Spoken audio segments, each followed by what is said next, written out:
ఎన్ని వేల మంది భక్తులు కోరుకున్న కోరిక ఒకే ఒక కోరిక అండి. మ్యారేజ్ కావాలి, పిల్లలు పుట్టాలి, ఆరోగ్యంగా ఉండాలి మా పిల్లలు అని చెప్పేసి.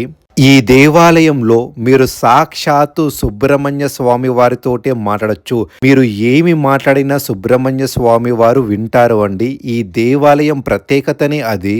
మీరు చూస్తున్నారు కదండి, సర్పాస్త వేలాయుధం ధ్వజస్తంభం అయితే ఉండదు ఈ దేవాలయంలో. మీరు చూసిన ఈ దేవాలయంలో ప్రతి నియమం న్యాచురల్ గా పాటిస్తారండి. చూస్తున్నారు కదా, కుండలో నీళ్లు పట్టుకొచ్చి అభిషేకం చేస్తున్నారు జంట నాగుల గాని నాగదేవతకి గాని. నేనైతే కొన్ని వందల మంది భక్తులకు అడిగానండి. ప్రతి ఒక్కరు చెప్పే మాట ఒకే ఒక మాట, మీకు గనక పిల్లలు పుట్టాలన్నా సంతానం కలగాలన్నా ఈ ఆలయానికి వచ్చి దర్శిస్తే, ముఖ్యంగా మంగళవారం పూట ఎంత పెద్ద దోషమున్నా, రాహుకేతుల దోషమున్నా, స్వర్ప దోషమున్నా సరే ఈ ఆలయంలో పూజిస్తే ఎంత పెద్ద దోషాలైనా వెళ్ళిపోవాల్సిందే అని. ఈ ఆలయానికి విచ్చేసిన తర్వాత ఇన్ని వేల మంది భక్తుల మాట విన్న తర్వాత నమ్మాల్సిందే అండి. ఎటు చూసిన ఈ దేవాలయంలో మనకి సర్పాలతోటి దర్శన భాగ్యం కలుగుతుందండి. స్వామివారి వాహనాన్ని చూశారు కదా, సుబ్రహ్మణ్య స్వామివారు ఎంత పవర్ఫుల్ అంటే ఎవరికైనా సరే ఎటువంటి దోషాలున్నా చాలా మంది అయితే శ్రీకాళహస్తికి వెళ్తారండి. చిన్న పిల్లలున్నా, వయసులో పెద్దవాళ్ళున్నా ఇక్కడికి వచ్చి పూజించుకుంటే సరిపోతుంది. ఇక్కడ అన్ని న్యాచురల్ ఇంగ్రీడియంట్స్ తోటి స్వామివారికి అభిషేకం జరుగుతుంది. పాలు గాని, పెరుగు గాని, తేనె గాని, నెయ్యి గాని ప్రతి ఒక్క వాడే వస్తువు మాత్రం చాలా న్యాచురల్ అండి. మీరు చూస్తున్నారు కదా, ప్రతిదీ కుండలో సేకరించి స్వామివారికి అభిషేకం చేయడం జరుగుతుంది. కేవలం మంగళవారం జరిగే ఈ అభిషేకాన్ని చూడడానికి కొన్ని వేల మంది భక్తులైతే విచ్చేస్తారండి. వేరే వేరే రాష్ట్రాల నుంచి కూడా భక్తులు రావడం జరుగుతుంది. దాదాపు 20 నిమిషాల పాటు సాగుతుందండి ఈ అభిషేకం. ముఖ్యంగా పసుపు, కుంకుమ, గంధంతో చేసే అభిషేకాన్ని చూస్తుంటే సుబ్రహ్మణ్య స్వామి వారిని చూడడానికి మన 2 కళ్ళు సరిపోవండి. కేవలం ఈ అభిషేకాన్ని చూడడానికి వేరే వేరే రాష్ట్రాల నుంచి భక్తులు వస్తారంటే మీరు నమ్మలేరండి. ఎందుకు అంటే చెప్తున్నాను కదా, సంతానం కలగాలి, పిల్లలు పుట్టాలి, మ్యారేజ్ జరగాలి, సర్పదోషాలు పోవాలంటే తప్పకుండా సుబ్రహ్మణ్య స్వామి వారి అనుగ్రహం ఉండాలి. సుబ్రహ్మణ్య స్వామి వారి అనుగ్రహం గనక ఉండాలంటే మీరు తప్పకుండా ఈ ఆలయానికి విచ్చేయాల్సిందే. ఆ తర్వాత దాదాపు 15 నిమిషాలు ప్రతి ఒక్క భక్తుడితోటి అష్టోత్తరం చదివిస్తారు. మరియు 5 రకాల హారతులు ఇవ్వడం జరుగుతుంది. ప్రతి ఒక్క హారతి భక్తుడికి ఇవ్వడం జరుగుతుంది. చాలా ఇన్ఫర్మేషన్ ఉన్న వీడియో అండి, చివరి వరకు చూడండి. చాలా అంటే చాలా ఇన్ఫర్మేషన్ ఉంటుంది. వీడియోకి ఒక లైక్, ఒక కామెంట్ చేయండి. మీ ద్వారా కొన్ని లక్షల మందికి యూట్యూబ్ రికమెండ్ చేస్తుంది. ఎవరైతే సంతానం లేక మ్యారేజ్ కాకుండా బాధపడుతున్నారో మీరు వాళ్ళకి పుణ్యం చేసినట్టు అవుతుంది. ఈ దేవాలయంలో ఉన్న నవగ్రహాలు ఎంత పవర్ఫుల్ అంటే ప్రతి ఒక్క నవగ్రహాల దగ్గర మనకి ఒక రాయి కనిపిస్తుంది. స్టోన్స్ అంటారు కదా, అవి సిద్ధి వినాయక స్వామి వారి ఆలయం, మరియు అమ్మవారి ఆలయం, మరియు మహాదేవుడి ఆలయం కూడా ఈ దేవాలయంలో ఉప ఆలయంగా ఉన్నాయండి. మీరు చూస్తున్నారు కదండి, కొన్ని లక్షల మంది, కొన్ని వేల మంది ప్రతి సంవత్సరం చాలా విశేషంగా వస్తారు ఈ దేవాలయానికి. ఈ వీడియోలో నేను ఏమైనా తప్పులు గాని పొరపాట్లు గాని మాట్లాడి ఉంటే క్షమించాలని కోరుతున్నాను. నాకు స్వామివారు ఎంత కటాక్షం ఇచ్చారో ఆ కటాక్షంలో మీకు చెప్తున్నాను, చూపిస్తున్నానండి. ఈ దేవాలయానికి ఎలా చేరుకోవాలి, ఏ బస్ ఎక్కాలి, ఏ ఆటో ఎక్కాలి, ఎంత ఛార్జ్ పడుతుంది, సెల్ఫ్ వెళ్ళే వాళ్ళు ఎలా వెళ్ళాలి, full address with road graph నేను వీడియో చివరిలో పెట్టాను, తప్పకుండా చూడండి. ఈ దేవాలయం one of the key member Kamalananda Swami గారండి. వారి మాటలో మీరు వినండి. ఈ ఆలయం గురించి పూర్తి వివరాలు అందించారండి. ముఖ్యంగా ప్రతి మంగళవారం పూట కొన్ని వేల మంది భక్తులకి అన్నప్రసాదన కార్యక్రమం జరుగుతుంది. మీరు ఎవరైనా కాంట్రిబ్యూట్ చేయాలి, పాల్గొనాలనుకుంటే కూడా మీరు పాల్గొనొచ్చు. నా పేరు రావు శోభ అండి. మేము ఎంజాల్లో ఉంటాం. ఇక్కడ ఈ టెంపుల్, సుబ్రహ్మణ్య స్వామి టెంపుల్ చాలా పవర్ఫుల్, పీస్ఫుల్ ఉంటుందండి. ఒక్కసారి దర్శనం చేసుకుంటే మనకు తెలియకుండానే వైబ్రేషన్స్ వచ్చేస్తాయి. చాలా బాగుంటుంది. ఇక్కడ కమలానంద స్వామి గురువు గారు ఉంటారు. తను మనకేమన్నా సాధక బాధకాలు ఉంటే కూడా తనను ఫాలో అయితే చాలా బాగా చెప్తారు. మంచిగా అనిపిస్తుంది. మేము మా బాబు పెళ్ళి కోసం 21 డేస్ మంగళవారాలు పూజ చేసా. సవ్యంగా మా బాబు పెళ్ళయింది. ఈరోజు మేము ఇక్కడ టెంపుల్లో అన్నదానం చేయించాము. కానీ చాలా పవర్ఫుల్ టెంపుల్, బాగా అనిపిస్తుంటుంది, ప్రశాంతత. స్వామివారిని ఒకసారి చూస్తే మళ్ళీ మళ్ళీ రావాలి అనిపిస్తుంది, మనం చూపు తిప్పుకోలేకపోతాం. అంటే ప్రతి మంగళవారం గుడి నుండి అన్నదానం చేస్తున్నారు. సో మనం కూడా ఒకసారి ఇంతమందికి పబ్లిక్ పెడితే మంచిది కదా అని అలా పెట్టిచ్చేస్తాం అన్నట్టు. మా ఇష్టం కోసం, బాబు మ్యారేజ్ కూడా అయింది కదా అని మేము ఈరోజు అన్నదానం జరిపించాం. కానీ అందరు కూడా ఫాలో కండి, చాలా పవర్ఫుల్ టెంపుల్, ప్రశాంతత ఉంటాయి. స్వామివారిని ఒక్కసారి చూస్తే మళ్ళీ మళ్ళీ రావాలి అనిపిస్తుంటుంది మనకి. నా పేరు సింధుజాన్. నేను నా హెల్త్ ఇష్యూ వల్ల అంటే మా మమ్మీ చెప్పడం వల్ల నేను ఈ టెంపుల్కి వచ్చాను. సో ఈ టెంపుల్కి వచ్చి నేను ఇక్కడ కమలానంద స్వామి గారిని కలిసి నాకు దానికి సంబంధించిన పరిహారం లాగా పూజ చేసుకున్నాక ఇప్పుడు నా హెల్త్ చాలా బాగుంటుంది. అండ్ ఈ టెంపుల్కి వస్తే ఒక పీస్ఫుల్నెస్ ఉంటుంది. హెల్త్ ఎంత ఇదిగా ఉన్నా కూడా మనం కొంచెం ఓపిక కొంచెం కుదిరించుకొని టెంపుల్కి వచ్చాము అంటే చాలా హ్యాపీగా ఉంటుంది, ఫీల్ అవ్వాలా. ఫస్ట్ సెకండ్ టైం వచ్చింది అనుకుంటా, బాగుంటుంది, చాలా పీస్ఫుల్ ఉంటుంది టెంపుల్. నన్ను అడిగితే ఇక్కడ ఎవరున్నా పక్క విజిట్ చేయాల్సిన టెంపుల్, చాలా బాగుంటుంది టెంపుల్ వైబ్ కానీ చాలా బాగుంటుంది.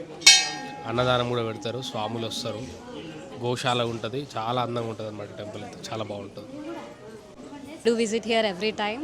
This temple is very peaceful, so I suggest everyone to visit here. Thank you. Shri గురుభ్యో నమః. నేను కమలానందనాథ. ఇది శరవణభవ ఆలయం, బృహత్ సుబ్రహ్మణ్యేశ్వర స్వామి వారి యొక్క ఆలయం. ఈ ఆలయం అనేక విశేషాలు కలిగి ఉంది. ఈరోజు మీతో ఆ విశేషాలన్నీ పంచుకుంటాను. శరవణభవ ఆలయానికి స్వాగతం. రండి. సుబ్రహ్మణ్యేశ్వర స్వామి వారి ఆలయం పక్కనే ఉంది. మనం అక్కడికి వెళ్ళడానికి ముందుగా ఆది పూజ్యుడైనటువంటి గణపతి దర్శనం చేసుకుందాం. స్వామివారు సకల విఘ్న బాధలు కూడా తొలగిస్తారు. ఈ స్వామివారిని విజయదశమి రోజున ప్రతిష్టాపన చేయించారు. కొందరు ఈ స్వామిని విజయ గణపతి అని కూడా పిలుస్తూ ఉంటారు. ఈయన వరసిద్ధి వినాయక స్వామి, మనం కోరిన కోరికలని కూడా తీర్చేటువంటి చక్కని దైవరాజం. ఇక ఈ గణపతి వేదిక ఏదైతే ఉందో ఇది త్రికోణాకృతిలో ఉంటుంది. దీని గురించి ఎందుకు చెప్తున్నానంటే, వ్యాపక మండలం అనేది శాస్త్రంలో చాలా ముఖ్యమైనటువంటిది. ఈ వ్యాపక మండలంలో అధో త్రికోణం, వృత్తం, చతురస్రాకారం అని 3 కోణాలు ఉంటాయి. అలాగే గణపతి అధో త్రికోణంలో ఉంటాడు. స్వామివారికి సాధారణంగానే గణపతి అంటే వినాయక చవితి వ్రతం, వినాయక చవితి నవరాత్రులు చేస్తాం కదా, అలాగే స్వామివారికి నవరాత్రి ఉత్సవాలు చాలా ఘనంగా చేస్తారు. ఇక ప్రత్యేకంగా ఈ పాలవెల్లి సంప్రదాయం అని ఉంటుంది. పాలవెల్లి కట్టి 9 రోజులు కూడా స్వామివారికి దూర్వార్చన చేస్తారు. అది అసంఖ్యాకమైనటువంటి దూర్వార్చన, అంటే చాలా ఎక్కువ దూర్వాలతో పూజ చేస్తారు.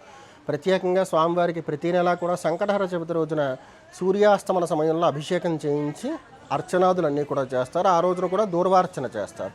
ప్రతిరోజు ఈ ఆలయంలో ఉండేటువంటి ప్రతి స్వామివారిని, అమ్మవార్లని శుభ్రపరిచి వాటికి స్నానం చేయించి ప్రతిరోజు శాస్త్రోక్తంగా, అంటే ఆగమంలో ఏదైతే రోజువారీ పూజా కైంకర్యాలు చెప్తారో అవన్నీ కూడా నిర్వర్తింపజేస్తారు.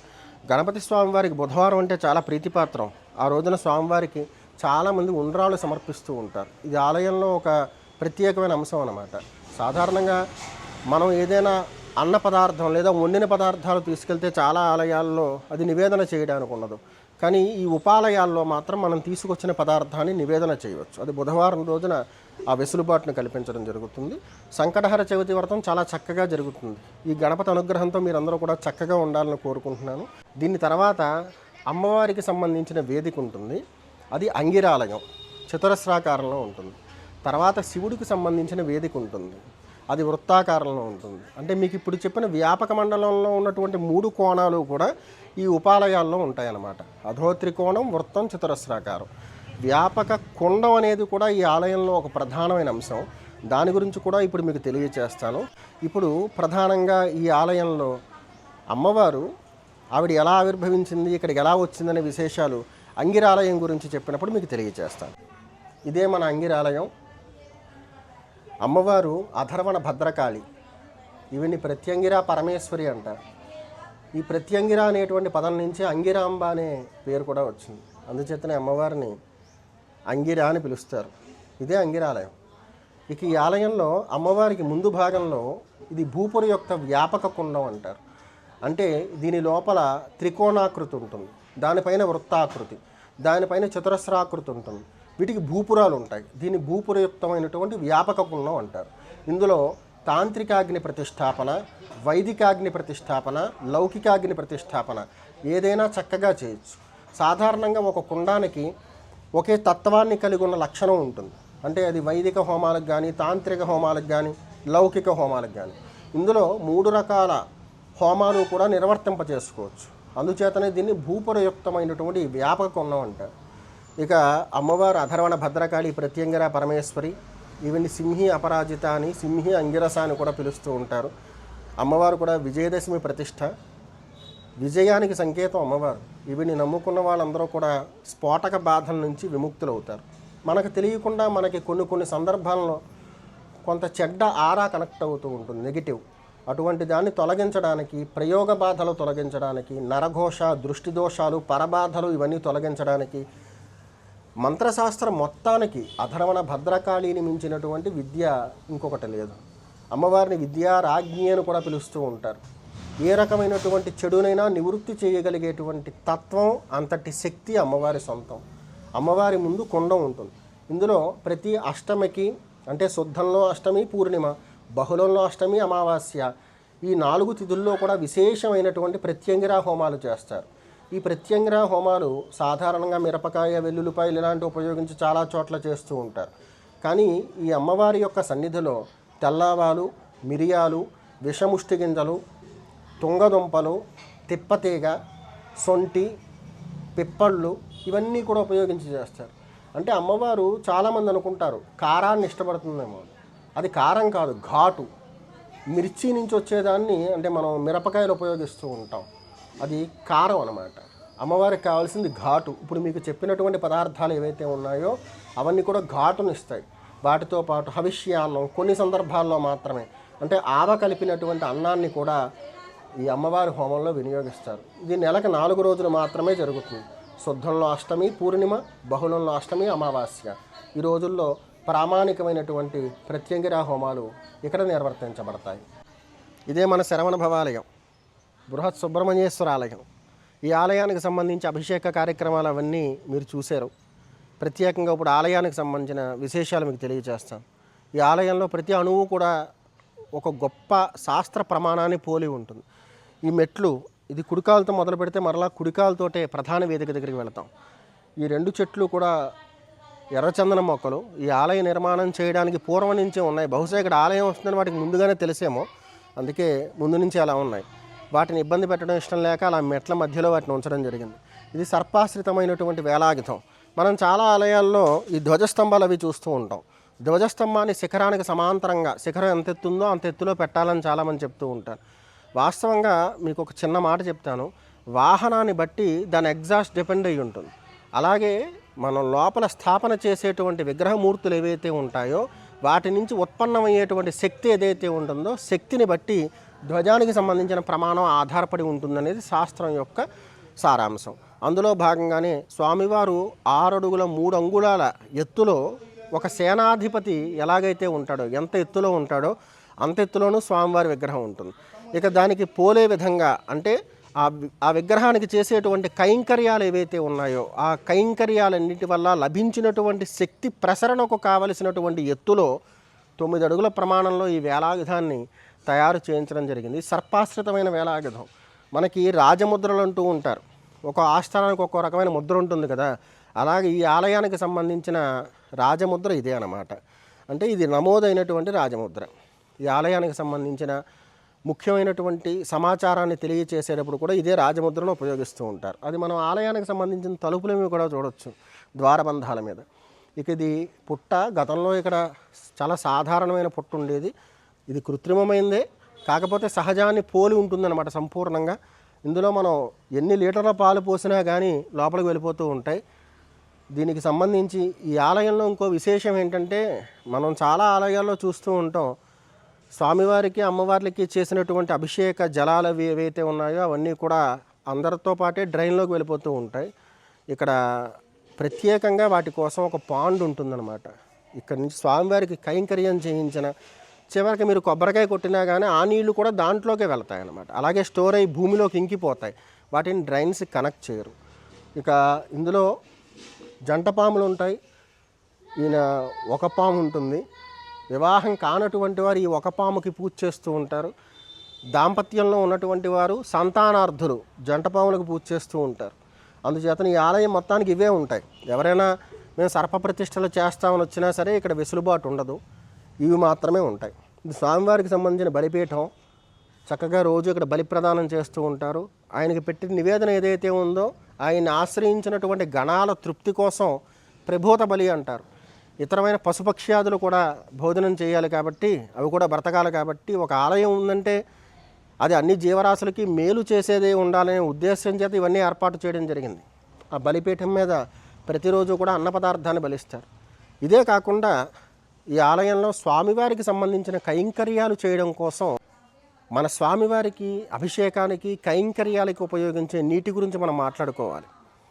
మామూలుగా భూమిలోంచి అప్పటికప్పుడు నీరు తీసి వాటిని మనం కైంకర్యాలకు ఉపయోగిస్తూ ఉంటాం. శాస్త్రంలో ఏం చెప్తుందంటే భూమిలోంచి వచ్చే నీళ్ళల్లో కూడా వ్యర్థధాతువులు ఉంటాయి. మన చర్మానికి ఎలాగైతే కొన్ని ధాతువులు ఫ్లోరైడ్ లాంటివి హానిని కలగజేస్తాయో అలాగే దేవతామూర్తుల యొక్క విగ్రహాలకు కూడా శోభను తగ్గిస్తూ ఉంటాయి. అలాంటి ఇబ్బంది లేకుండా ఉండడం కోసం ఈ లఘు పుష్కరిణి అన్నమాట.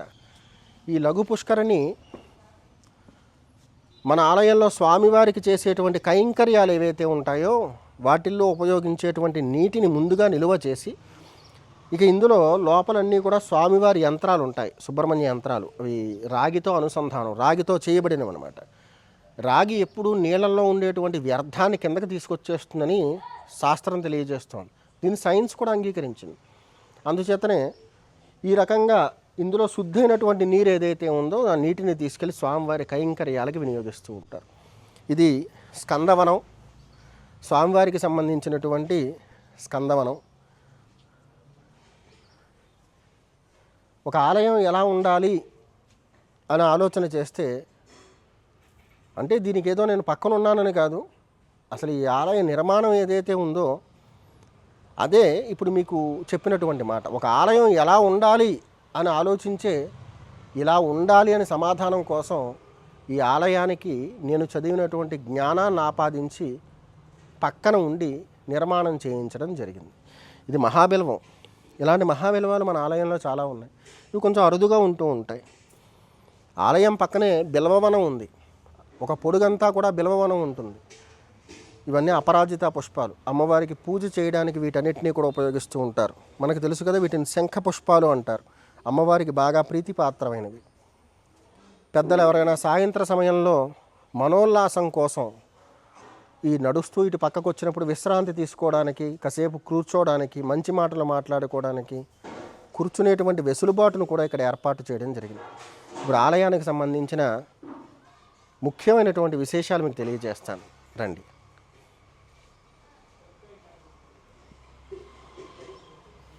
చెప్పాను కదా, ఇది కుడికాలుతో ప్రారంభమైతే మళ్ళీ కుడికాలు వెళ్తుందని.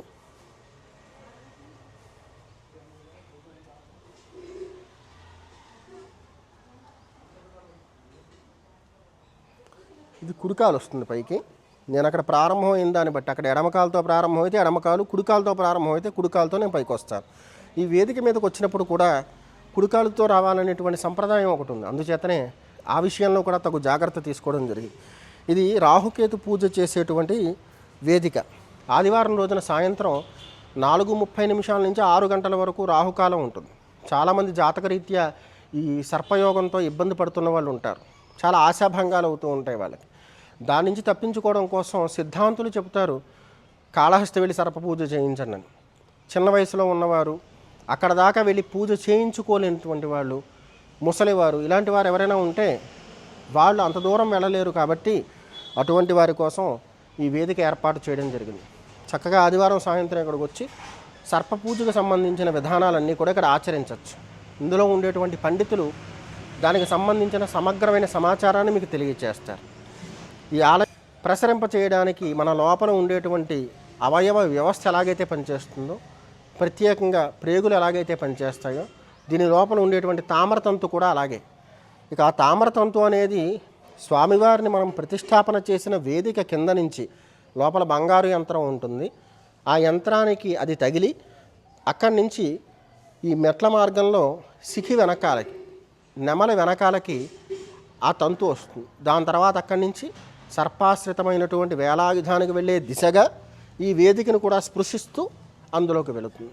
స్వామివారికి చేసేటువంటి కైంకర్యాలు ఏవైతే ఉంటాయో ఇవన్నీ కూడా ఆ శక్తిని ప్రసరింప చేయడానికి ఇది సహకరిస్తుంది.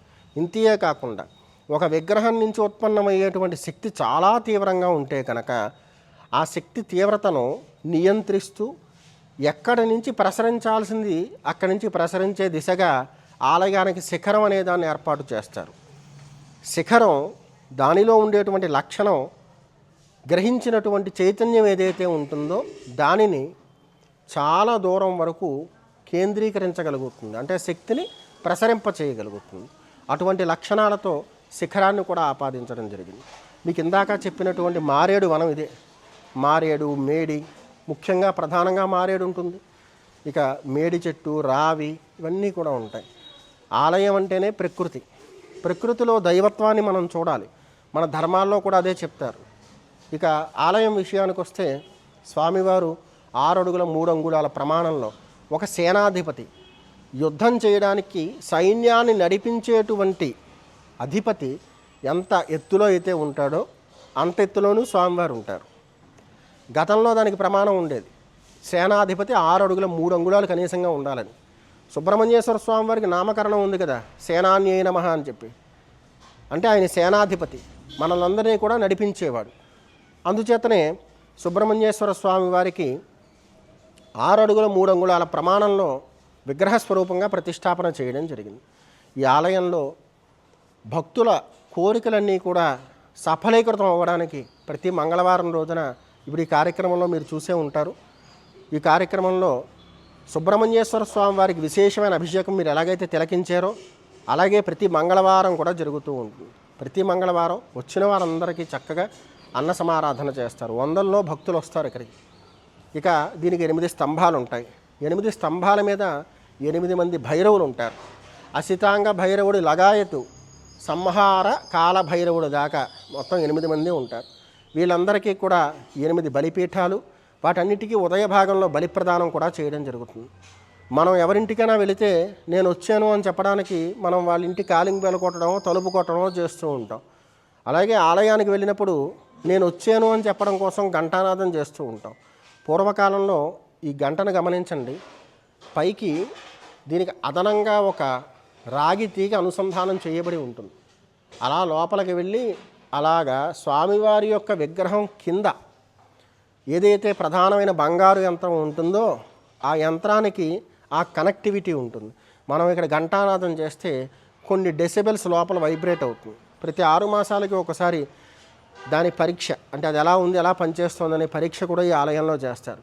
ఎందుకు దాన్ని మనం బయటికి చూపించడానికి ఉండదు అంటే ఆలయం లోపల, గర్భాలయం లోపల ఎక్కడా ఎలక్ట్రిసిటీ అనేది ఉండదు.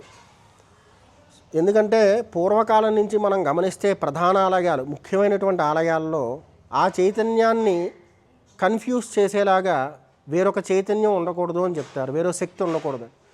విద్యుత్ శక్తి అలా చేయగలుగుతుంది. అందుచేతనే గర్భాలయాల్లో విద్యుత్ శక్తి నిషేధం అన్నమాట. ఏ ఆలయంలో అయితే గర్భాలయంలో విద్యుత్ శక్తి లేకుండా ఉంటుందో అవి శోభిస్తాయి.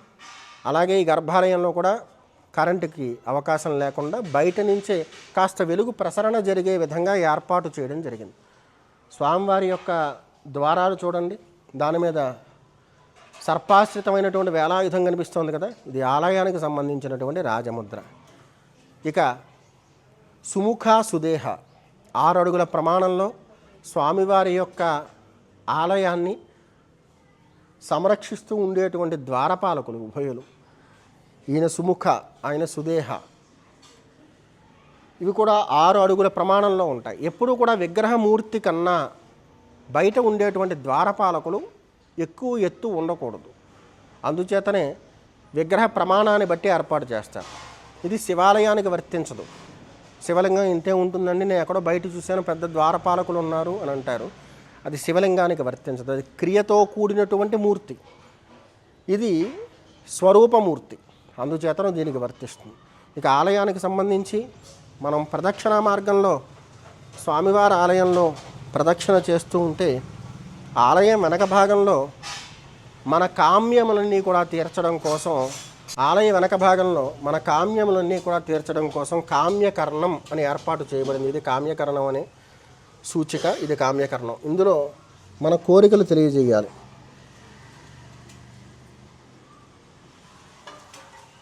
చూడండి, దీనికి ఒక అనుసంధానం ఉంది. ఈ అనుసంధానం స్వామివారి గర్భాలయంలో బంగారు యంత్రాన్ని స్పృశిస్తూ ఉంటుంది. ఆ పైనుంచి ఉన్నది మీరు ఘంటానాదం చేస్తే వచ్చేటువంటి రాగితీగ అన్నమాట. శబ్ద తరంగాలు గ్రహించేటువంటి రాగితీగ. ఇక్కడ ఉన్మత్త భైరవుడు, కపాల భైరవుడు, ఇవన్నీ కూడా అష్టభైరవ మూర్తులు. స్వామివారికి జరిగే కైంకర్యాలకైతే లోటే లేదు. ఇవన్నీ స్వామివారి సేవ కోసం వచ్చినటువంటి పుష్పమాలికలు. ఇవన్నీ గజమాలలు అన్నమాట. సాధారణమైన గజమాలలు కాదు, ఇవి బృహత్ గజమాలలు. ప్రతి మంగళవారం స్వామివారిని ఇలాంటి చక్కటి గజమాలల్లో మనం దర్శనం చేసుకోవచ్చు. ఆలయం చుట్టూతరా కూడా సర్వాంగ సుందరంగా అంతా కూడా మొక్కలతో కూడినదే ఉంటుంది. ఎంతో చక్కని మహాబిలవాలు, మందారము, నందివర్ధనం ఇలాంటి మొక్కలన్నీ ఉంటాయి. చివరికి ఈ ఆలయంలో ఈ అరటి చెట్లు ఉంటాయి. వాటికి కాసిన ఫలాలు కూడా స్వామివారికి నివేదన చేసి భక్తులకే పంచిపెట్టేస్తూ ఉంటారు. ఇది కేవలం ఆలయం కాదు, దీనిని బృహదాలయం అని అభివర్ణించాలి. ఒక ఆలయానికి సంబంధించి ఏవైతే సూత్రాలు చెప్పబడి ఉంటాయో ఆ సూత్రాలన్నీ ఆలయంలో ఆపాదించబడ్డాయి. ఇంతటి మంగళమూర్తిని, ఇంతటి చక్కటి ఆలయాన్ని మీరు కూడా దర్శనం చేసుకునే ప్రయత్నం చేయండి. ఇక ద్వారబంధానికి సంబంధించిన ఇంకో మంచి ముఖ్యమైన విషయం చెప్తాను. ఈ స్వామివారి యొక్క ద్వారబంధం ఇదంతా రాతితో చేసింది. ద్రవిడ సంస్కృతి గురించి ప్రత్యేకంగా చెప్పక్కర్లేదు, అది ఎంత గొప్పదో. ద్రవిడ సంస్కృతిని అంతటినీ కూడా ఆపాదించి స్వామివారికి ద్రవిడ దేశం చాలా గొప్పగా పూజిస్తూ ఉంటుంది. భారతదేశం మొత్తానికి సుబ్రహ్మణ్యేశ్వర స్వామి వారి యొక్క ఆరాధన ఎక్కడ విశేషంగా జరుగుతుంది అంటే ద్రవిడ దేశంలో, తమిళనాట. చివరికి ఈ ఆలయ నిర్మాణంలో ఉపయోగించినటువంటి శిల్ప సంపద మరియు శ్రమను వెచ్చించిన వారు కూడా అక్కడి నుంచే తీసుకొచ్చి నిర్మాణం చేయించడం జరిగింది. అదంతా కూడా యాదృచ్ఛికంగా జరిగింది, స్వామివారి సంకల్పంలాగా. ఇవి నవనాగ బంధం, భారతదేశంలోనే ప్రప్రథమమైనది. ఇప్పటిదాకా ఈ నవనాగ బంధం భారతదేశంలో ఏ గుళ్ళోనూ లేదు. 9 రకాల సర్పజాతులతో దిగ్బంధనాన్ని చేస్తారు. అనంత, శేష, పద్మనాభ, కంబళ, వాసుకి, శంఖపాల, ధృతరాష్ట్ర, తక్షక, కాళేయ, ఈ 9 సర్పజాతులు కూడా, అంటే ఈ 9 సర్పజాతులతో కూడినటువంటి ద్వారబంధం ఇదే ప్రప్రథమమైనది. మీకు ఇందాక చెప్పిన రాజముద్ర ఇదే. స్వామివారు ఇప్పుడు అపరాహ్నమైంది, మధ్యాహ్నం మహానివేదన చేసి స్వామివారికి విశ్రాంతినిస్తారు.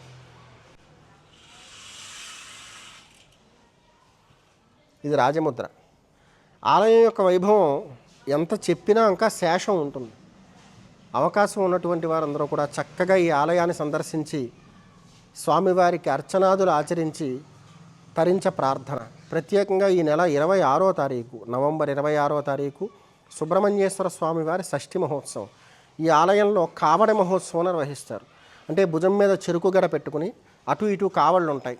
2 కుండల్లో, ఒక కుండలో పాలు, ఒక కుండలో నీళ్లు పోస్తారు. మన సంకల్పాన్ని, ధార్మికమైనటువంటి సంకల్పాన్ని, ధర్మబద్ధమైనటువంటి సంకల్పాన్ని చెప్పుకుని ఆ కావడిని మోస్తూ స్కందాయ నమః అని నామస్మరణ చేసి గ్రామానికి ఒక ప్రదక్షిణ చేసి వచ్చి ఆ పాలు అవన్నీ కూడా అర్చక స్వామి వారికి సమర్పించి ఇదే మార్గంలో, అప్పుడు అర్చక స్వామి ఈ మార్గంలో వెళ్ళి స్వామివారికి మీరు ఇచ్చినటువంటి పాలు సమర్పించడం జరుగుతుంది. చాలా ముఖ్యమైనటువంటి, చాలా గొప్పదైనటువంటి వేడుక. అదే రోజున సాయంత్రం 4 గంటలకి వల్లి దేవసేనా సమేతమైనటువంటి సుబ్రహ్మణ్యేశ్వర స్వామి వారి యొక్క కళ్యాణ మహోత్సవం, 6:30 నిమిషాలకి గ్రామోత్సవం. అది ఎలాగా అంటే విశేషమైన గ్రామోత్సవాన్ని నిర్వహించడం జరుగుతుంది. కాబట్టి మీరు దగ్గర వారైతే, ఆసక్తి కలిగిన వారైతే చక్కగా ఆలయానికి వచ్చి 26వ తారీఖు బుధవారం అయింది, ఆ రోజున స్వామివారికి జరిగేటువంటి ప్రతి కైంకర్యాన్ని, విశేషమైన కార్యక్రమాన్ని తిలకించ ప్రార్థన. 24వ తారీఖు, 25వ తారీఖు, 26 ఈ 3 రోజులు బ్రహ్మోత్సవాలు జరుగుతాయి. 26 సుబ్రహ్మణ్య షష్ఠి, 24, 25లో కూడా ఉత్సవాలు జరుగుతాయి. ఎందుకంటే వార్షిక బ్రహ్మోత్సవాలు అదే సమయంలో చేస్తాం. ఇందులో ప్రత్యేకంగా 25వ తారీఖు మంగళవారం వచ్చింది. స్వామివారికి సాధారణంగా మంగళవారం అంటేనే ఇదంతా జనసందోహంతో నిండిపోతుంది గుడంతా. అలాంటిది బ్రహ్మోత్సవ పురస్కృతంగా సుబ్రహ్మణ్య షష్ఠిలో భాగంగా జరిగేటువంటి మంగళవారం అభిషేకం కాబట్టి ఇంకా విశేషంగా జరుగుతుంది. కావడి రోజున 54 విశేష ద్రవ్యాలతో స్వామివారికి అభిషేకం చేస్తారు. ఈ కార్యక్రమం అంతా ప్రత్యేకంగా తిరుపతి నుంచి పండితులను తీసుకురావడం జరుగుతోంది. అంటే అక్కడ శైవాగమంలో చదువుకున్న వారు వస్తారనమాట. ఎందుకంటే స్వామివారు శైవ పరంపర కాబట్టి. ఇలాగా ఈ ఆలయంలో ఎన్నో విశేషాలు ఉన్నాయి కాబట్టి మీకు అవకాశం ఉంటే కనుక సుబ్రహ్మణ్య షష్ఠికి మన ఆలయం ఎల్బీ నగర్కి సుమారుగా 12 కిలోమీటర్ల దూరంలో ఉంటుంది. ఇక అవుటర్లో వచ్చేవారు సైదాబాద్ అని ఉంటుంది, అక్కడ ఆ ఎగ్జిట్లోంచి దిగితే ఈ ఆలయం దగ్గరికి రావచ్చు. ముఖ్యంగా ఎల్బీ నగర్ నుంచి వచ్చేటువంటి వారు బిఎన్ రెడ్డి, హస్తినాపురం ఇవి దాటి ఎదరకు వచ్చిన తర్వాత ఇది తురక ఎంజాల్. బిఎన్ రెడ్డి దాటిన తర్వాత తురక ఎంజాల్ అని ఉంటుంది.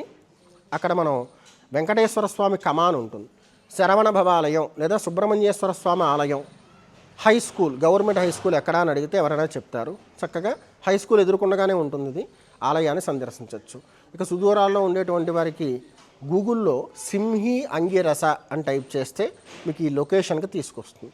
ఆలయానికి వచ్చి స్వామివారి దర్శనం చేసుకుని చక్కగా ధర్మబద్ధమైనటువంటి మీ వాంఛలు ఏవైతే ఉన్నాయో అవన్నీ కూడా స్వామివారికి తెలియచేసి మహామంగళప్రదుడైనటువంటి స్వామివారి యొక్క దివ్య కృపను పొందగలరు. ఒక చిన్న మాట చెప్తాను. స్కందుడు మాట అంటే స్కంద పురాణంలోనే స్కందుని ఉద్దేశించి చెప్తారు, స్కంద సేవ సద్గతికి త్రోవ. కాబట్టి భక్తులు 50 మంది కూడా స్వామివారిని సేవించి తరించ ప్రార్థన. ఇది సర్పపూజను నిర్వర్తించే వేదిక అని చెప్పాను కదా. జాతకరీత్యా కుజదోషం, సర్పదోషం ఇలాంటి వాటి వల్ల వివాహము, దాంపత్యపరమైనటువంటి అంశాలు, సంతానపరమైన అంశాలలో జీవితంలో స్థిరపడడంలో ప్రతిబంధకాలు వస్తాయి, ఇబ్బందులు వస్తూ ఉంటాయి. వాటిని అధిగమించడానికి ఒకవేళ కుజుడు జాతకరీత్యా బాగోపోతే కనుక సుబ్రహ్మణ్య అభిషేకాలు చేయించండి, సుబ్రహ్మణ్య అభిషేకాలు చేయించండి అని చెప్తారు. దానితో పాటుగా ఈ వేదిక మీద సుబ్రహ్మణ్యేశ్వర స్వామికి ప్రీతిగా మంగళవారం రోజున ప్రత్యేకమైన కుజదోష నివారణ పూజలు చేస్తారు. కాకపోతే దానికోసం మనం ఆలయాన్ని సంప్రదించాలి, దానికంటూ ప్రత్యేకమైన సమయం ఉండదు. స్వామివారి యొక్క అభిషేక కార్యక్రమాలు పూర్తయిపోయిన తర్వాత కుజదోష నివృత్తి చేసేటువంటి ఈ వేదిక మీద పూజా కైంకర్యాలు వ్యక్తిగతంగా చేయించడం జరుగుతుంది. ప్రతి మంగళవారం విశేషమైనటువంటి అభిషేక కార్యక్రమం జరుగుతుంది. ఇక స్కంద షష్ఠి ఇలాంటి సుబ్రహ్మణ్య పురస్కృతమైనటువంటి ఉత్సవాలు ద్రవిడ దేశంలో జరిగేటప్పుడు అలాంటి ఉత్సవాలలో భాగంగా అలాంటి ఉత్సవాన్ని నిర్వర్తించే దిశగా ఇక్కడ కూడా విశేషమైన కార్యక్రమాలు చేస్తారు. ఆలయం తరపున ప్రతి సంవత్సరం చేసేటువంటి వైభవోపేతమైనటువంటి కార్యక్రమాలలో ఒకటి స్వామివారి యొక్క కావడి మహోత్సవం. అంటే సుబ్రహ్మణ్య షష్ఠిని పురస్కరించుకుని ఈ ఆలయంలో చేసేటువంటి బ్రహ్మోత్సవాల్లో భాగంగా సుబ్రహ్మణ్య షష్ఠి కావడి మహోత్సవం. ఈ కావడి మహోత్సవానికి సుదూరాల నుంచి చాలామంది వస్తూ ఉంటారు. దీంట్లో ప్రవేశించడానికి ఒక నమోదు ప్రక్రియ ఉంటుంది. మీకు ఆలయానికి సంబంధించిన మేనేజర్ గారి నెంబరు కనిపించే విధంగా పోస్ట్ చేస్తారు. ఆ నెంబర్ మీద మీరు కాల్ చేసి తెలుసుకోవచ్చు. 26వ తారీఖున సుబ్రహ్మణ్య షష్ఠి. ఈ సంవత్సరం నేను కూడా కావడి మహోత్సవంలో ప్రత్యక్షంగా పాల్గొంటున్నాను. ఆసక్తులు ఎవరైతే స్వామివారి పట్ల అమిత భక్తితో ప్రత్యేకంగా జాతకరీత్యా ఈ కుజదోషాలు, సర్పదోషాలు ఇలాంటివి ఉన్నవాళ్ళు, పెద్ద పెద్ద శాంతిక్రియలు చేయలేనటువంటి పరిస్థితిలో ఉన్నవారు కూడా ఈ కావడ మహోత్సవంలో పాల్గొన్న విశేషమైనటువంటి ఫలితం వారికి కలుగుతుంది. ఆశించిన శుభఫలాలన్నీ కూడా పొందగలుగుతారు. ఈ వేదిక మీద సర్ప పూజతో పాటుగా కుజుడికి సంబంధించిన కుజదోష నివారణ పూజ, వివాహం కానటువంటి వారు, సకాలంలో వివాహం కాకపోయినా సంతానార్థులు, సంతానం పొందుదామని ప్రయత్నం చేసిన సంతానాన్ని సకాలంలో పొందలేకపోయినా, పుట్టినటువంటి పిల్లలు ఉన్నతమైనటువంటి స్థితిలో ప్రయాణం చేయాలి, వాళ్ళ జీవితాన్ని తీసుకెళ్లాలని ప్రతి తల్లిదండ్రి ఆకాంక్షిస్తూ ఉంటారు. దానికి భిన్నంగా ప్రవర్తిస్తున్న వాళ్ళకి సన్మార్గాన్ని ఇవ్వడం కోసం, సకాలంలో వివాహం అవ్వడం కోసం, సకాలంలో సంతానార్థులకు సంతానాన్ని ప్రసాదింపచేయడం కోసం ఈ వేదిక మీద చేసేటువంటి కుజదోష నివారణ పూజ అత్యంత శక్తివంతమైనది, అత్యంత ప్రామాణికమైనది. ఆదిత్యాగచ సోమాయ మంగళాయ బుధాగచ గురు శుక్ర శనిభ్యశ్చ రాహవే కేతవే నమః. ఆదిత్యాది నవగ్రహ వేదికది. మనం చాలా ఆలయాల్లో నవగ్రహాలు చూస్తూ ఉంటాం, కానీ ఇది ప్రామాణిక నవగ్రహ వేదిక. ఏమిటి ప్రామాణికం అంటే గోళయుక్తమైనటువంటి గ్రహాన్ని పూజించండి అని కూడా శాస్త్రంలో చెప్పబడి ఉంది. అంటే మనం నవగ్రహాలకి శాస్త్రంలో చెప్పినట్టుగానే ఆయా రూపాలలో ఉంటాయని చెప్పేసి ఇలాంటి విగ్రహ ప్రతిష్టాపనలే చేసి చాలా ఆలయాల్లో పూజలు చేస్తూ ఉంటారు. అది మాత్రమే కాదయ్యా, నవగ్రహాల యొక్క కాంతి పుంజం, వాటి నుంచి ఉత్పన్నమయ్యేటువంటి కాంతి ఏ వర్ణంలో ఉంటుందో దానికి సంబంధించినటువంటి రత్నాలు మన శరీరానికి ధరింపచేసుకోవడం వల్ల మనలో ఏదైతే బలహీనత ఉంటుందో అది నివృత్తి అవుతుంది అని శాస్త్రం చెప్తుంది. అందుకే మనం ఉంగరాలు పెట్టుకుంటూ ఉంటాం, రంగురాళ్ళు, జాతి రత్నాలు అంటారు. అలాగే మీరు దగ్గరగా చూస్తే సూర్యుడికి కెంపు, మనం కెంపును ధరిస్తాం కదా, అలాంటి కెంపు వర్ణం, ఇవన్నీ కూడా న్యాచురల్ స్టోన్స్ అన్నమాట. ఇది చంద్రుడికి సంబంధించింది మూన్ స్టోన్, ఇది అంగారకుడికి సంబంధించింది. వర్ణం చూడండి, మీరు శోధన చేసి వారైతే కనుక కుజుడు ఎలా ఉంటాడు అనే వర్ణాన్ని చూస్తే కుజుడు ఇదే వర్ణంలో ఉంటాడు. అంటే ఏమిటి? ప్లానెట్. ఇక ఈశాన్య భాగంలో ఉంటాడు బుధుడు, పచ్చ. దాని కింద బృహస్పతి, కనకపుష్యరాగం. ప్రాక్ పంచకోణాకారకం శుక్రాయ, ఈ పై భాగంలో పంచకోణాలతో శుక్రుడు ఉంటాడు. ఆయనకి వజ్రం, దానికి బదులుగా స్ఫటికాన్ని ఆపాదించారు ఇక్కడ. పశ్చిమే ధనురాకారకం శనేశ్చరాయ, శనేశ్వరుడు. నమో భగవతే శనేశ్చరాయ నమః. నీలవర్ణం. తర్వాత రాహు, గోమేధికం. తర్వాత కేతు, ఈయన వైఢూర్యం, పిల్లి కన్నురాయి అంటారు దాన్ని. ఇలాగా ఈ నవగ్రహాలు కేవలం విగ్రహ స్వరూపంగా మాత్రమే కాకుండా గోళ స్వరూపంగా కూడా ఆరాధనకు నోచుకుంటూ ఉంటాయి. అందుచేతనే దీన్ని ప్రామాణికమైన నవగ్రహ వేదిక అంటారు. శనివారం రోజు వచ్చిందంటే ఈ వేదిక అంతా నిండిపోతుంది. ఎందుకంటే శనేశ్వరుడు అందరినీ చల్లగా చూడాలన్నా, బలహీనపరచాలన్నా ఆయనే కారణభూతం కాబట్టి శనివారం వస్తే ఈ వేదిక అంతా నిండిపోతుంది. ఈ ఆలయంలోకి వచ్చినప్పుడు ఖచ్చితంగా దీని చుట్టూ ప్రదక్షిణ చేయండి. కనీసంగా 3 ప్రదక్షిణాలు చేసి కాళ్ళు కడుక్కొని చక్కగా గణపతి మరియు శివుడు, అమ్మవారు, సుబ్రహ్మణ్యేశ్వర స్వామి వీళ్ళందరి దర్శనానికి వెళ్ళండి. ఇప్పుడు ఒకసారి గోశాల చూపిస్తాను. గావో విశ్వస్య మాతరః, జగత్తు మొత్తానికి కూడా ఆవు తల్లి లాంటిది. ఇక్కడ గోశాల కూడా ఉంది శరవణ భవాలయంలో. దాని పేరు గోవర్ధనం. ఈ గోవర్ధనంలో కొద్దిపాటి ఆవులే ఉంటాయి కానీ చాలా చక్కగా చూసుకుంటారు వాటిని. 365 రోజులు కూడా వాటికి ఖచ్చితంగా శుభ్రమైన గ్రాసాన్ని అందిస్తారు, పచ్చిగడ్డి ఇస్తారు. ఎప్పుడు దాని విషయంలో లోటు చేయరు. గోశాల కూడా ఎంతో శుభ్రంగా ఉంటుంది. ఇదేదో కేవలం ఈ రోజున ఈ కార్యక్రమం చేస్తున్నందుకని కాదు, ఎప్పుడు ఇంత శుభ్రంగా ఉంటుంది గోశాల. ఈ ఆవులన్నీ కూడా, ఇది ఒంగోలు జాతి ఆవు.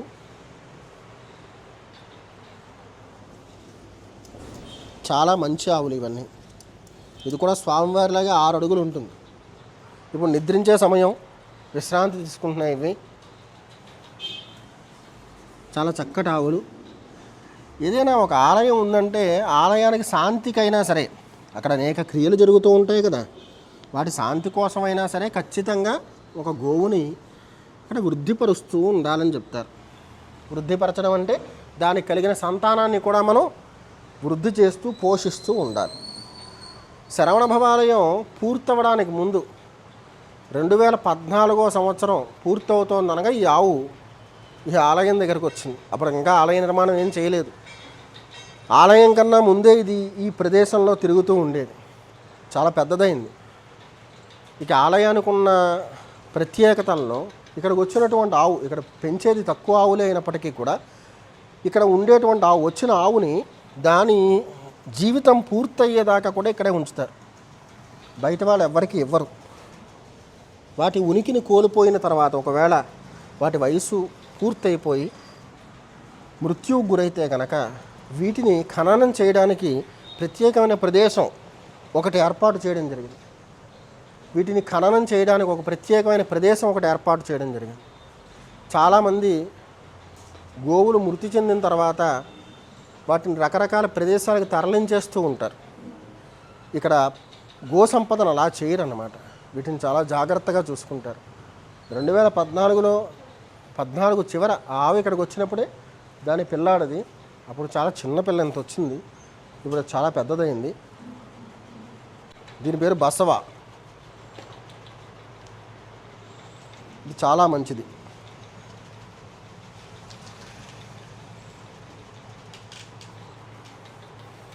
ఇది దాని పిల్ల, ఎందుకంటే దీన్ని బసవ అని పిలుస్తూ ఉంటారు.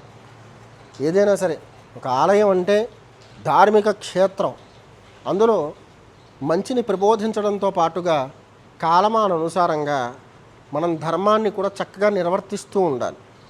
దానికి అనేకమైన కారణాలు వెతకూడదు. ఒక ఆలయం ఉందంటే ఖచ్చితంగా ఆలయంలో ఒక ఆవు ఉండాలి. అంచేతనే ఈ ఆలోచనతో ఈ ఆలయానికి సంబంధించి ఆగమంలో ఏవైతే నియమాలు చెప్తారో ఆ నియమాలన్నీ ఆపాదించడంతో పాటుగా కాలమానుసారంగా ఈ స్థాపనలన్నీ కూడా చేయడం జరిగింది. ఇక్కడికి వచ్చే వాళ్ళందరినీ కూడా అర్చక స్వాముల వారు చాలా మర్యాదగా చూసుకుంటారు. ఆలయానికి అదే ప్రధానం.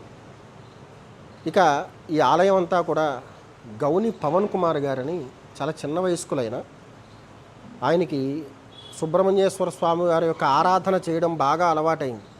అలా చేస్తూ ఉండగా క్రమక్రమంగా ఆ సాధనలోనే ఆయన చాలా వృద్ధిని చూశారు.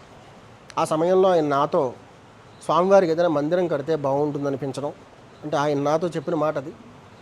మందిరం అంటే వ్యక్తిగతమైన అంశం, అదే ఆలయం అయితే నలుగురు కూడా చక్కగా స్వామివారిని సేవించి తరించే అవకాశం ఉంటుందని నేను ఆయనకి చిన్న సూచన ఇవ్వడం, ఆ సూచనను ఆయన గౌరవిస్తూ ఇది మొట్టమొదట బృహదాలయం ఏకవీరాలయం అనుకున్నాం. తర్వాత పుత్రుడు శరవణభవుడు ఇక్కడికి వచ్చి ఉంటున్నాడు.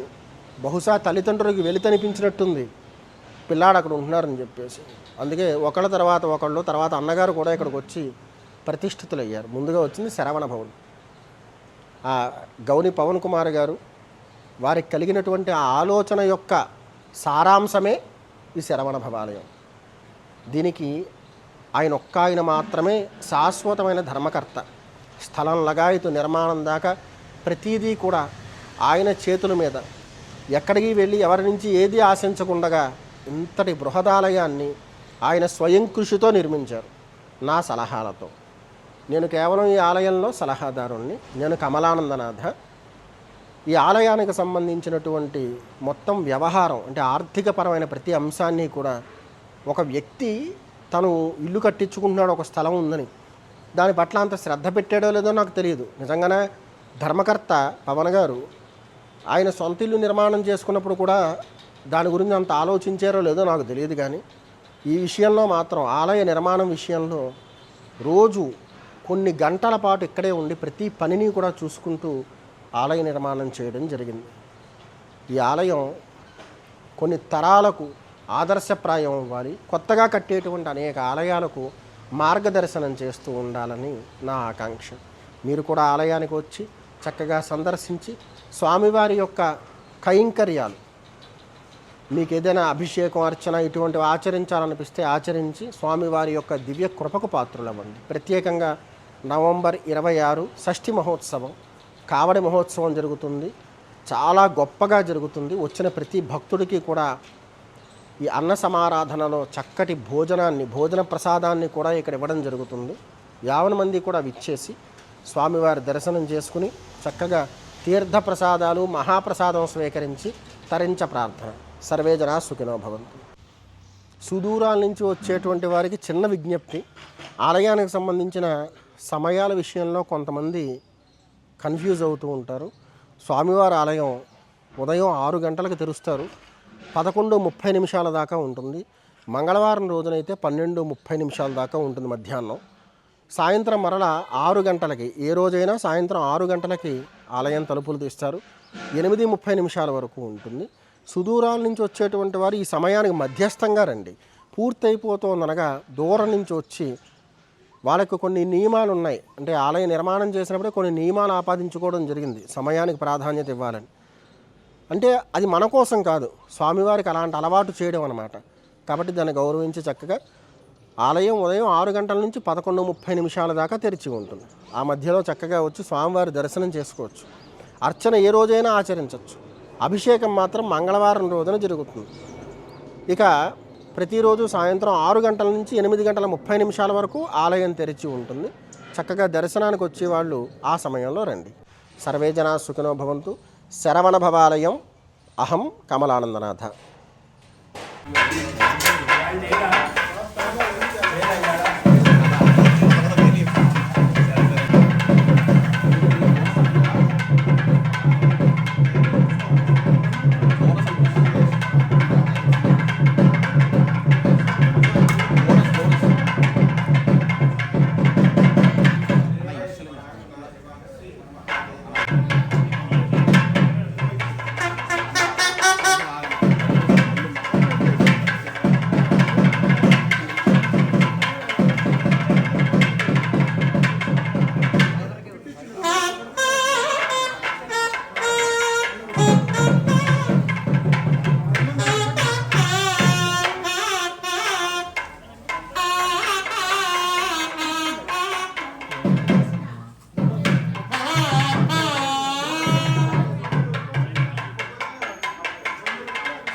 ఓం గుహాయ నమః ఓం షణ్ముఖాయ నమః ఓం కాలనేత్రసుతాయ నమః ఓం ప్రభవే నమః ఓం పింగళాయ నమః ఓం కృత్తికాసూనవే నమః ఓం శిఖివాహనాయ నమః ఓం ద్విషడ్భుజాయ నమః ఓం ద్విషన్నేత్రాయ నమః ఓం శక్తిధరాయ నమః ఓం విశదాశప్రభంజనాయ నమః ఓం తారకాసుర సంహారిణే నమః ఓం రక్షోబల విమర్దనాయ నమః ఓం మత్తాయ నమః ఓం ప్రమత్తాయ నమః ఓం ఉన్మత్తాయ నమః ఓం సురసైన్య సురక్షకాయ నమః ఓం దేవసేనాపతయే నమః ఓం ప్రాజ్ఞాయ నమః ఓం కృపాళవే నమః ఓం భక్తవత్సలాయ నమః ఓం ఉమాసుతాయ నమః ఓం శక్తిధరాయ నమః ఓం కుమారాయ నమః ఓం క్రౌంచధారణాయ నమః ఓం సేనాన్యే నమః ఓం అగ్నిజన్మనే నమః ఓం విశాఖాయ నమః ఓం శంకరాత్మజాయ నమః ఓం శివస్వామినే నమః ఓం గణస్వామినే నమః ఓం సనాతనాయ నమః ఓం అనంతశక్తయే నమః ఓం అక్షోభ్యాయ నమః ఓం పార్వతీ ప్రియనందనాయ నమః ఓం గంగాసుతాయ నమః ఓం శరోద్భూతాయ నమః ఓం ఆభూతాయ నమః ఓం పావకాత్మజాయ నమః ఓం దృంభాయ నమః ఓం ప్రద్రుంభాయ నమః ఓం ఉద్రుంభాయ నమః ఓం కమలాసున సంస్తుతాయ నమః ఓం ఏకవర్ణాయ నమః ఓం ద్వివర్ణాయ నమః ఓం త్రివర్ణాయ నమః ఓం సుమనోహరాయ నమః ఓం చతుర్వర్ణాయ నమః ఓం పంచవర్ణాయ నమః ఓం ప్రజాపతయే నమః ఓం అహస్పతయే నమః ఓం అగ్నిగర్భాయ నమః ఓం శమీగర్భాయ నమః ఓం విశ్వరేతసే నమః ఓం సురారిఘ్నే నమః ఓం హరద్వర్ణాయ నమః ఓం శుభకరాయ నమః ఓం వటవే నమః ఓం వటువేషభృతే నమః ఓం పూష్ణే నమః ఓం గభస్తయే నమః ఓం గహనాయ నమః ఓం చంద్రవర్ణాయ నమః ఓం కళాధరాయ నమః ఓం మాయాధరాయ నమః ఓం మహామాయినే నమః ఓం కైవల్యాయ నమః ఓం శంకరాత్మజాయ నమః ఓం విశ్వయోనయే నమః ఓం अमेयात्मने नमः ॐ तेजोनिधये नमः ॐ अनामयाय नमः ॐ परमेष्ठिने नमः ॐ परब्रह्मणे नमः ॐ वेदगर्भाय नमः ॐ विराट्सुताय नमः ॐ पुलिन्दकन्याभद्रे नमः ॐ महासारस्वतावृताय नमः ॐ आश्रिताखिलदात्रे नमः ॐ चोरघ्नाय नमः ॐ रोगनाशनाय नमः ॐ अनन्तमूर्तये नमः ॐ आनन्दाय नमः ॐ शिखण्डीकृतकेतनाय नमः ॐ दम्भाय नमः ॐ परमडम्भाय नमः ॐ महाडम्भाय नमः ॐ वृषाङ्कपये नमः ॐ कारणोपात्तदेहाय नमः ॐ कारणातीतविग्रहाय नमः ॐ अनीश्वराय नमः ॐ अमृताय नमः ॐ प्राणाय नमः ॐ प्राणायामपरायणाय नमः ॐ विरुद्धहन्त्रे नमः ॐ वीरघ्नाय नमः ॐ रक्तास्याय नमः ॐ श्यामकन्धराय नमः ॐ सुब्रह्मण्याय नमः ॐ वल्लीदेवसेनापतये नमः ॐ प्रीताय नमः ॐ ब्रह्मण्याय नमः ॐ ब्राह्मणप्रियाय नमः ॐ वंशवृद्धिकराय नमः ॐ वेदवेद्याय नमः ॐ अक्षयफलप्रदाय नमः ॐ शरवणभवाय नमः ॐ शरवणभवाय नमः ॐ शरवणभवाय नमः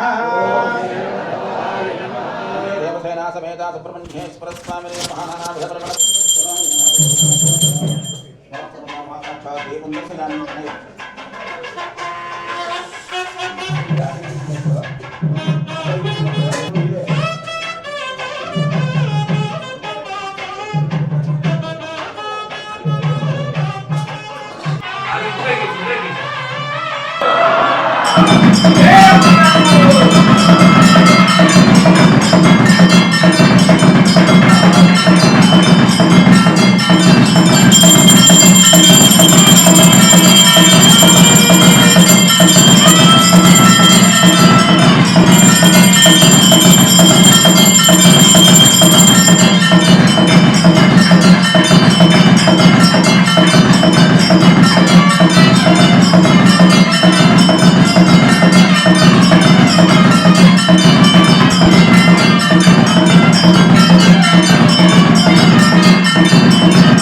राजाधिराजाय प्रसह्य साहिने कामान् कामकामाय मह्यम् कामेश्वर राजाय नमः ॐ तद्ब्रह्मा ॐ तद्वायुः ॐ तदात्मा ॐ तत्सत्यम् ॐ तत्सर्वम्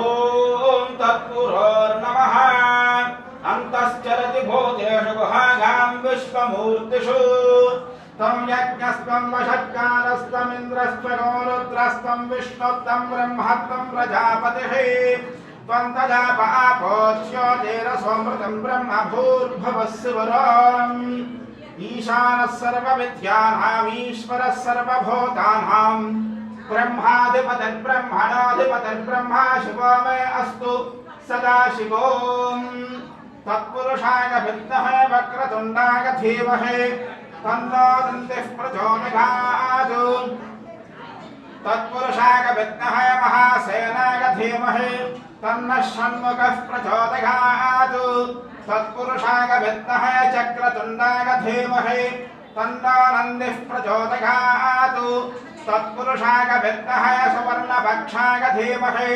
तन्नो गरुडः प्रचोदयात् वेदात्मनाय विद्महे हिरण्यगर्भाय धीमहि तन्नो ब्रह्म प्रचोदयात् नारायणाय विद्महे वासुदेवाय धीमहि तन्नो विष्णुः प्रचोदयात् वज्रनखाय विद्महे तीक्ष्णदग्गुष्ट्राय धीमहि तन्नो नारसिंहः प्रचोदयात् वैश्वानराय विद्महे लालेलाय धीमहि तन्नो अग्निः प्रचोदयात् भास्कराय विद्महे महद्युतिकराय धीमहि तन्नो तत्पुरुषाय विद्महे महादेवाय धीमहि तन्नो रुद्रः प्रचोदयात् शरभशालुवाय विद्महे पक्षिराजाय धीमहि तन्नः शरभः प्रचोदयात् ॐ आदित्याय च सोमाय मंगलाय बुधाय च గురుశుక్రశనిభ్యశ్చ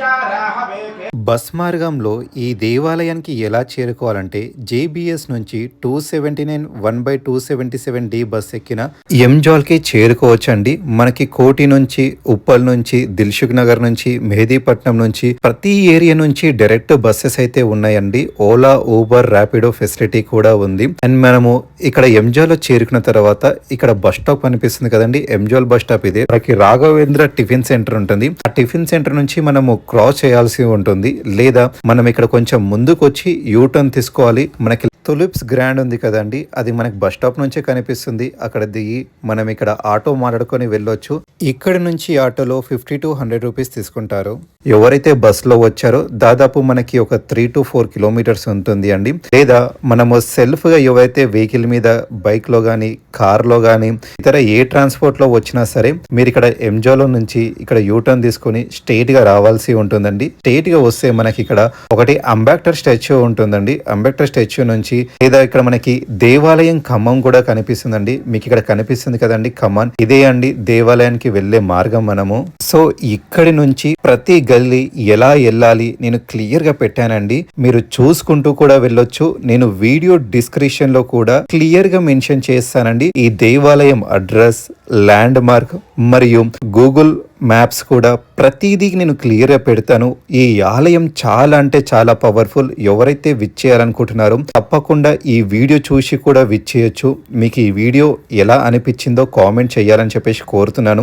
ఈ వీడియో ఇంత లెందీగా ఎందుకు పెట్టానంటే ఇక్కడ ఉన్న పూజారి గారు అండ్ ఇక్కడ ఉన్న ధర్మకర్తలు గాని చాలా పవర్ఫుల్ అండి. ఈ టెంపుల్ కి ఉన్నంత నిర్మాణం నిజంగా చెప్తున్నాను, మీరు షాక్ అవుతారు. ఒక్కసారి ఈ ఆలయానికి వెళ్ళి మీ జీవిత కాలంలో ఒక్కసారి కాదండి ఎన్నిసారి వెళ్ళినా తక్కువని అని చెప్తాను. తప్పకుండా ఈ వీడియో 10 మందికి షేర్ చేయాలని చెప్పి కోరుతున్నాను. ఈ దేవాలయం ల్యాండ్ మార్క్ వచ్చేసి మనకి జెడ్పిహెచ్ఎస్ స్కూల్ ఉంటుందండి, గవర్నమెంట్ స్కూల్. ఆ స్కూల్ ఆపోజిటే మనకి దేవాలయం కనిపిస్తుంది. సో తప్పకుండా విచ్చేయండి.